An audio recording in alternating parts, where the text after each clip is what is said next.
C'est une claque. À Nottingham, l'Angleterre s'est inclinée 2-1 face au Sénégal, malgré un but rapide d'Harry Kane, et le public n'a pas tardé à huer les Three Lions. Pour le Daily Mail, c'est simple, l'idée que l'Angleterre puisse gagner la Coupe du Monde est une mauvaise blague. Thomas Tuchel vit une première crise, sa gestion est critiquée, notamment l'entrée trop tardive de Tony et la performance décevante de Kyle Walker.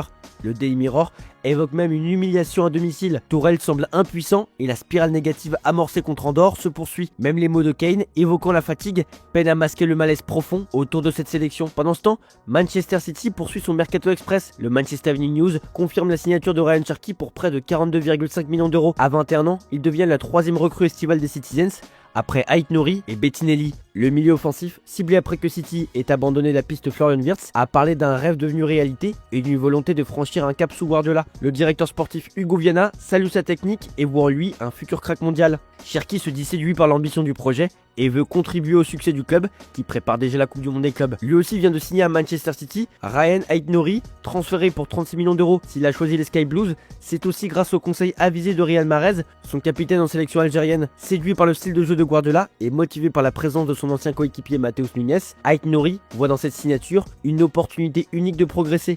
En quête d'un renfort au milieu de terrain, Manchester City a réussi à convaincre l'AC Milan de lâcher Tijani Reinders. Le néerlandais était la priorité de Pep Guardiola. Meilleur joueur de l'AC Milan durant cet exercice 2024-2025, il a terminé avec un bilan de 15 buts et 4 passes décisives. La base de transfert serait de 55 millions d'euros selon The Athletic, mais les bonus pourraient faire monter la note. Quoi qu'il en soit, Manchester City a su trouver les arguments financiers et sportifs pour convaincre les Milanais et le joueur. C'est fait, à 20 ans,